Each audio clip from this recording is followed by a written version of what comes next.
Ya kalau ditanya masa kecil saya ini orang Tondano, Ya. lahir di Tondano. Ibu bapak saya asli dari Tondano. Kalau bapak saya, bapaknya orang Tondano, ibunya orang Amurang. Iya.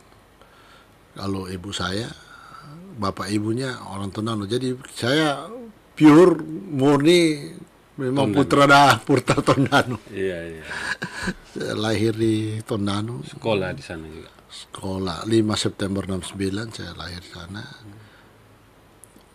Mulai TK di sana saya sudah. TK SD Bayangkara.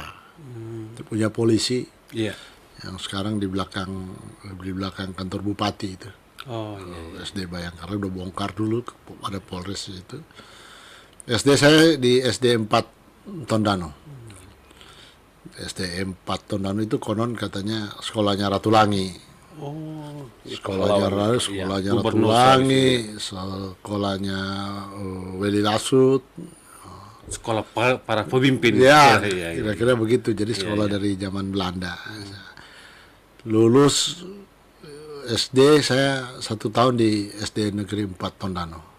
1 tahun saja saya di Tondano.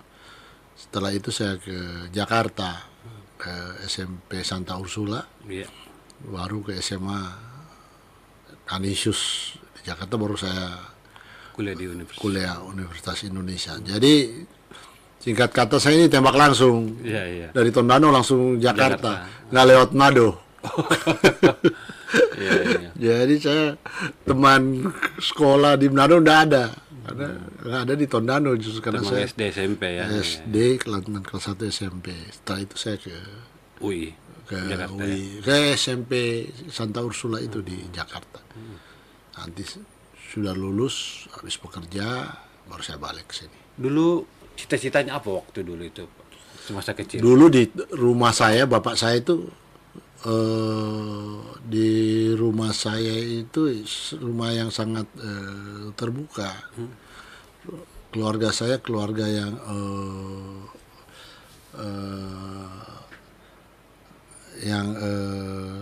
membuka lebar-lebar rumahnya untuk Bagi siapa saja datang. Saya ingat bapak ibu saya itu hobi sekali mengumpul, tidak hanya saudara tapi Siapa saja. orang-orang teman-teman mereka. Dan kebetulan rumah saya itu di pusat kota di Tondano, lumayan luas. Iya. Dari pagi sampai malam itu tempat kumpul orang. Memang hobi Iya. saya. Jadi ceritanya cerita macam-macam. Iya. Dari cerita religi, cerita historis, sampai cerita politik di situ. Karena bapak saya dulu aktif di Bergaul dengan angkatan banyak. 66, angkatan 66. Jadi saya mesti jujur saya terkooptasi juga dengan Isu politik. tamu-tamu yang datang di rumah saya yang bicara politik. Dekat-dekat rumah saya banyak rumah kopi Iya. yang tipikal orang Suka bicara politik. di Tondano sana Iya. yang bicara politik. Karena Tondano kan dulu ibu kotanya Minahasa masih jadi Raya. satu loh. Iya, iya. Dari Likupang sampai Modoinding yang sekarang sudah 5 kabupaten kota. Iya. Itunya di ibu kotanya di Tondano. Jadi Bisa dikatakan hampir setara satu provinsi. iya, Iya. jadi cerita-cerita itu yang akhirnya menstimuli otak saya Iya. untuk senang bicara politik. Dan Itu juga menjadi alasan Pak Stephen masuk jurusan politik. iya di UI. betul. Oh. Dan jadi saya jadi tertarik untuk baca-baca buku. Semua buku saya lahap.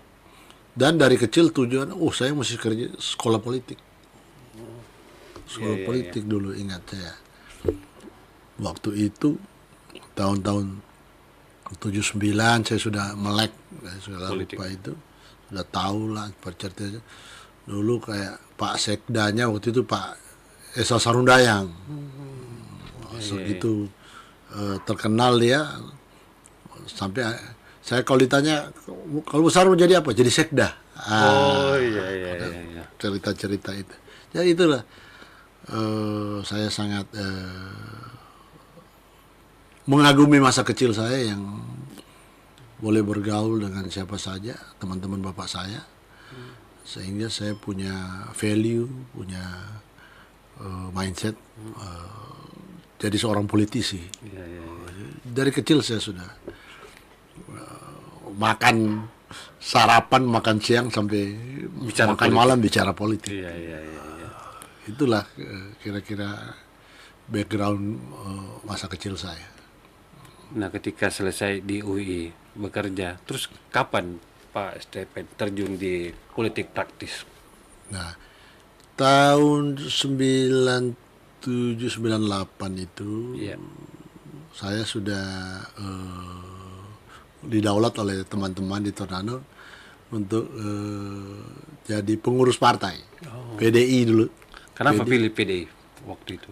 Karena mungkin nalurinya saya waktu mulai anti kemapanan tuh. Waktu itu masih Padahal dulu masih kuat dulu Orde Baru. iya, kalau kita sudah mindsetnya anti kemapanan nih, nggak baik nih. Padahal semua sendi-sendi kehidupan kan waktu itu ada di kontrol yang ketat oleh pemerintah tuh. Iya. Dengan dari pergaulan akhirnya saya pelan-pelan terbentuk mindset, wah ini nggak bisa begitu, kita harus mampu melawan arus. Orang tua tidak batasi waktu kenapa pilih partai yang berbeda dengan arus. Ya waktu itu orang tua liberal juga, Oh, iya, bapak ibu saya liberal. Mereka sih walaupun bapak ibu saya pengusaha, Iya. ada selain pengusaha pertanian cengkeh, Iya. mereka juga kontraktor. Iya. Tapi puji Tuhan saya bersyukur karena mereka otaknya otak liberal. Jadi kita diberi kesempatan, Tidak melarang. saya Iya. dan adik saya diberi kesempatan untuk berpikir bebas menentukan Pilihan arah, politik, ya. menentukan afiliasi politik. Ya, kita tidak dibatasi. Dan itu suatu advantage buat saya. Nah, sehingga waktu itu saya sudah mulai jadi pengurus Partai. PDI. Di PDI masih PDI Iya, belum PDI, ya, perjuangan. betul, betul. Kebetulan waktu itu dari ranting saya. Habis itu setelah terbentuk PDI Perjuangan saya jadi PAC. Siapa yang mengajak dulu Pak Wagub Teman-teman masuk di PDI? saja ya, lingkungannya yang butuh anak-anak muda yang waktu itu mendorong-dorong supaya di lingkungan PDI juga ada orang muda. Waktu itu juga tua-tua juga yang lama-lama kan sudah ada. Nah, saya termasuk waktu itu Orang generasi muda. Oh, iya, iya. Sehingga akhirnya tahun 99 saya ikut jadi caleg PDI Perjuangan. Tahun 99 saya udah nyalek. Iya, iya, iya. Iya, Caleg DPRD Kabupaten Minahasa. iya, iya. Jadi bukan baru sekarang, dari tahun Iya, 99 sudah nyalek. Darah merah memang. Sudah Iya. ikut kampanye satu Minahasa dan puji Tuhan tidak jadi. Tidak jadi saya tahun 99. Ya, tapi karena determinasi, karena memang sudah sampai ke tahapan point of no return, sudah tidak bisa balik lagi. Ini saya terus saja sampai tahun 2004 saya dipercayakan jadi caleg, tapi untuk udah bukan tingkat kabupaten, provinsi. Langsung naik lagi ya. Langsung naik satu tingkat di provinsi Sulawesi Utara, Dapil Iya. Minahasa waktu itu Minahasa Tomohon Minahasa Utara tahun 2004. Iya, iya. Minahasa Tomohon Minahasa Utara. Dan ternyata justru di tingkat provinsi Terpilih. saya terpilih. Jadi DPR. Naik langsung terpilih. Langsung terpilih.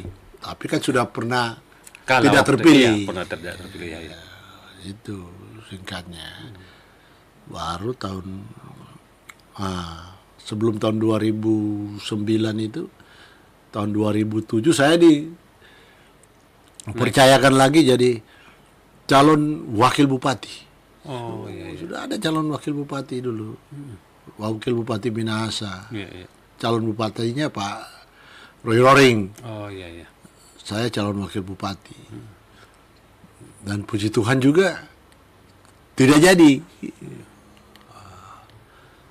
Kenapa Puji itu tidak jadi waktu?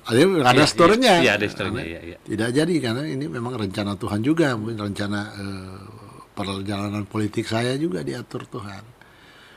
2009 pemilu. Iya. Saya ikut lagi. Pileg. Dapil Minahasa lagi. Dan sudah lebih gampang, saya sudah Karena ada pengalaman. Sudah punya pengalaman. Jadi Memenangi, lagi. ya, jadi oke. Jadi sebagai calon anggota DPR provinsi. Nah, 2014 saya dicalonin lagi DPR provinsi. Iya. Dan di DPR provinsi tahun Jadi ini periode ketiga. Periode ketiga, Iya. saya suara terbanyak. Satu Sulawesi Utara saya suara terbanyak tuh di 2014. Sehingga saya didaulat jadi ketua DPR provinsi. DPRD provinsi. Baru 1 tahun saya sudah diajak Pak Oli untuk jadi mendampingi Pak Oli tahun 2015 calon wakil gubernur. Jadi jenjangnya loh biasanya. Dan ternyata kita menang. Jadi hikmahnya punya. Kalau saya menang di 2007 kan pasti nggak mungkin tidak jadi ketua DPR. Oh iya. Tidak jadi ketua DPR dan tidak jadi wakil gubernur. Jadi itulah hikmahnya. Testimoni saya kadang-kadang karir politik itu tidak ada akhir, tidak ada tamatnya, yang ada tikungan saja. Tidak ada tamat, hanya tikungan. Tikungan. Dan ditambah pasti rencana Tuhan lah, pasti yang terbaik untuk kita. DPR, ketua DPR tidak ada jadi ketua DPR di kabupaten, jadi malah DPR provinsi Dhaka sampai jadi DPR provinsi. Akhirnya sampai 2 kali. Iya. Di 2019 saya daulat lagi oleh Pak Oli karena beliau percaya dengan kinerja saya. Nah, saya maju lagi jadi wakil gubernur. Iya. Sampai saat ini saya dipercaya 2 periode mendampingi Pak Oli. Dipercaya jadi calon gubernur. Itulah story singkat itu ya, perjalanan selama 25 tahun saya berpolitik yang saya cerita 15 menit. Padahal sudah hitung-hitung dari tahun 1999 sampai 2024 ini sudah 25 tahun. Saya ikut berkontestasi dalam agenda legislatif maupun eksekutif. Nah, apa perbedaan yang Pak Wagub rasakan jadi ketua DPRD provinsi dengan wakil gubernur? Apa perbedaan mendasarnya itu? Persamaannya kan di politik itu substansi utama orang berpartai itu bagaimana mendapatkan akses sebesar-besarnya kekuasaan. Iya, betul. Baik kekuasaan legislatif maupun eksekutif. Iya. Dan saya sudah pernah sampai ke kekuasaan legislatif. Seorang orang politisi itu targetnya itu anggota legislatif. Iya. Baik di kabupaten, di provinsi maupun di tingkat nasional. Politisi itu harus target itu. Dan saya sudah sampai target yang untuk tingkat provinsi yang udah top level. Iya. Dan memang di eksekutif juga politisi juga targetnya besar pengambilan keputusan. Dan yang membedakan ternyata apa yang saya alami ini waktu itu saya jadi ketua DPRD waktu gubernurnya bukan dari PDIP. Yeah. Sementara sekarang saya jadi ketua DPRD, gubernurnya PDIP, ketua DPR-nya PDIP. Itu saja sudah beda. Iya. Yang pertama berkuasa legislatif tapi oposisi. Iya. Yang kedua kita dua-duanya kita pegang mandat. Jadi situ saja kan sudah beda. Iya. Tapi yang intinya adalah bagaimana proses sistem politik kan ada agregasi, artikulasi, akumulasi tuntutan. Nah, dua-dua ini yang satu kan secara terbatas menampung. Iya. Yang kalau di eksekutif itu mengeksekusi. Iya. Ya, itu saja bedanya. Tapi intinya persamaannya dalam satu sistem politik, artikulasi, akumulasi dan agregasi ini bukan satu kesatuan yang harus betul-betul kita pahami dan kita jalankan. Download Tribun X sekarang, menghadirkan lokal menjadi Indonesia.